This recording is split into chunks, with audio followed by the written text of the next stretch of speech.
할렐루야, 새 아침입니다. 오늘도 주님이 주신 날 우리가 기쁘고 감사로 하루를 시작하기로 결단합니다.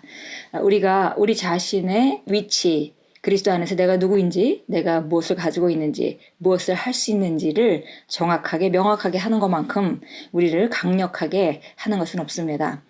결국 우리가 이 땅에 살면서 주님의 공급을 지속적으로 받고 있고 그 통로가 열려서 끊임없는 공급, 지혜와 능력과 모든 것을 공급을 받으려면 우리가 지금 어느 위치에 있는지를 알아야 되겠죠. 우리는 그리스도 안에 있고 이 땅에 보내졌고 이 땅은 영원한 것이 아닙니다. 그리고 우리는 이 땅에서 주님이 시킨 그 일을 하다가 하나님이 예비하신 완벽한 하나님의 임재 안으로 우리는 들어가게 됩니다. 오늘도 우리가 이 아침에 그 좌표를 분명하게 하고 그리고 말씀으로 자신을 조명하며 하루를 시작하겠습니다. 오늘은 4월 17일 금요일입니다. 오늘 말씀의 제목은 필요를 의식하지 않는 삶. 필요를 의식하지 않는 삶입니다. 빌립보서 4장 19절 같이 읽겠습니다. 나의 하나님이 그리스도 예수 안에서 영광 가운데 그 풍성한 대로 너희 모든 쓸 것을 채우시리라. 우리가 지금 재정적인 상황, 또 어떤 공급적인 면에서 어떤 상황이라 하더라도 진리이신 성경 말씀으로 우리 자신을 조명하고 시작한 것입니다. 바로 예수님께서 우리에게 주신 삶은 예수 안에서 영광 가운데 주님의 풍성함을 따라 우리의 모든 쓸 것을 채우실 것이다. 이것이 바로 진리입니다. 지금 많은 걸 쌓아놓고 사는 건 아니겠지만 지금 필요도 다 공급받을 것이고 그 외에 앞으로 필요한 모든 것도 이미 다 예비되어 있다는 것을 우리가 분명하게 하고 우리가 진리로 우리 삶을 조명하겠습니다. 읽겠습니다. 많은 사람들이 어린아이 수준으로 하나님과 동행하며 살고 있습니다. 그들의 기도는 쉴 새 없이 물질을 구하는 것으로 가득 차 있습니다. 그들은 새로운 집이나 차, 디자이너 브랜드의 시계나 옷, 돈 등을 원합니다.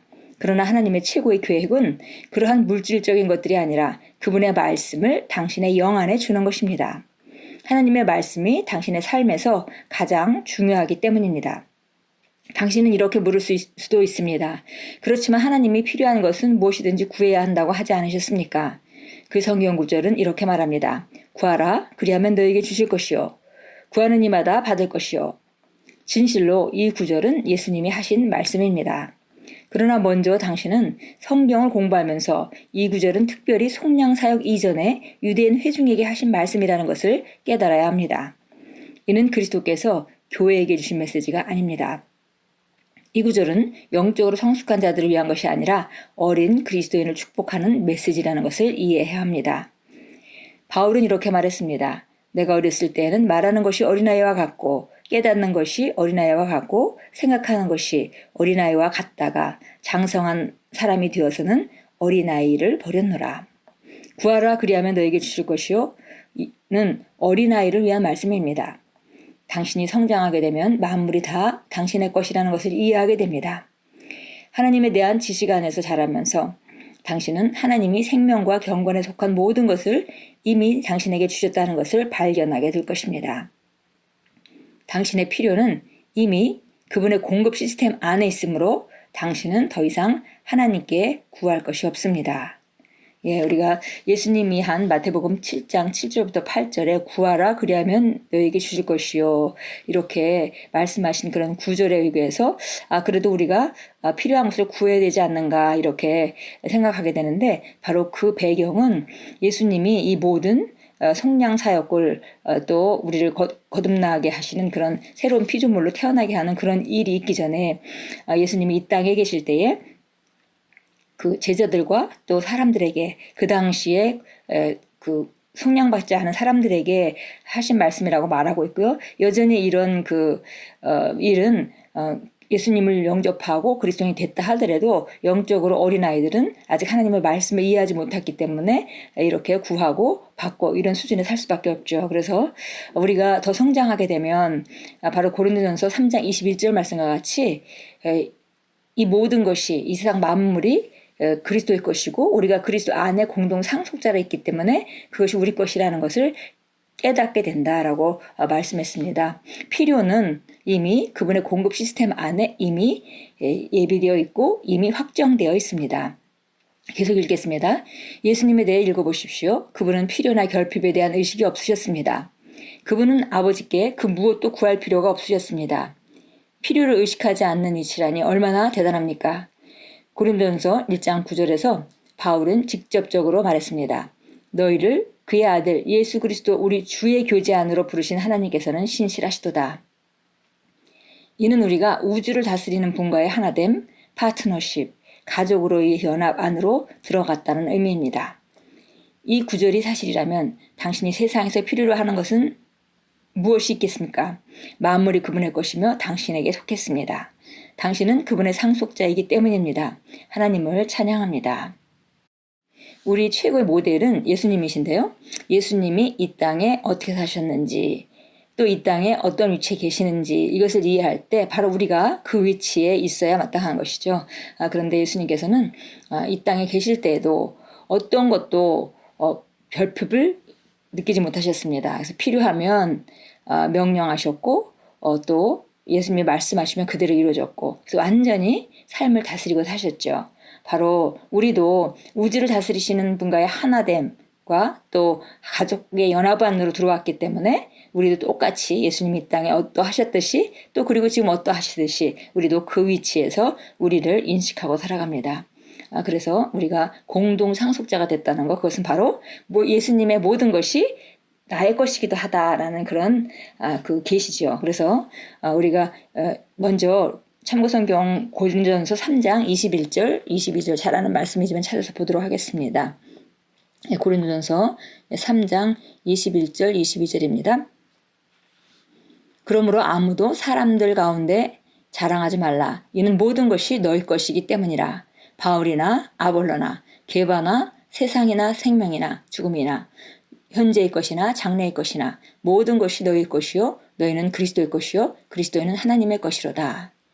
그러니까 우리가 그리스도 안에서 우리 위치를 알고 그리고 우리가 그리스도가 가지고 있는 방향을 따라 살며 그의 목적을 따라 그의 방식으로 그의 의식으로 그리스도 의식으로 살아간다면 예수님이 모든 것이 바로 우리 것이다. 그래서 아무도 사람들 가운데 개인으로서의 자랑할 필요가 없고 모든 것은 바로 너희 것이다 라고 성경은 분명하게 우리에게 말해줬습니다. 그래서 정말 어떤 상황, 이 교회도 나의 것이고 이런 상황도 나를 위한 것이고 저런 상황도 나를 위한 것이고 여기 바울이나 아볼로나 게바나 세상이나 모든 것을 정말 그야말로 모든 사람들 그리고 내게 그 선물로 주어진 사람들 뿐만이 아니라 또 우리가 주변의 모든 환경들 이런 것들이 다 우리를 위해서 있는 것이다 라고 성경은 분명하게 말합니다. 고린도후서 9장 8절 말씀 우리가 부요 재정적인 부요를 말하면서 꼭 우리가 함께 나누는 말씀이죠. 9장 8절부터 11절까지 읽겠습니다. 하나님께서는 너희에게 모든 은혜를 넘치게 하실 수 있나니 모든 것을 언제나 너희가 필요한 대로 가질 수 있게 하심으로 모든 선한 일에 넘치게 하시려는 것이라. 기록되기를 그가 멀리 흩으시고 가난한 자들에게 주셨으니 그의 의가 영원히 남음이라 함과 같으니 이제 씨 뿌리는 자에게 씨앗을 공급하시는 분이 너희의 양식으로 빵을 공급하시며 또한 너희가 뿌린 씨를 번성케 하시고 너희의 의의 열매를 증가시키리라. 모든 일에 비하게 되어 관대한 연보를 함은 우리를 통하여 하나님께 감사드리게 하는 것이라.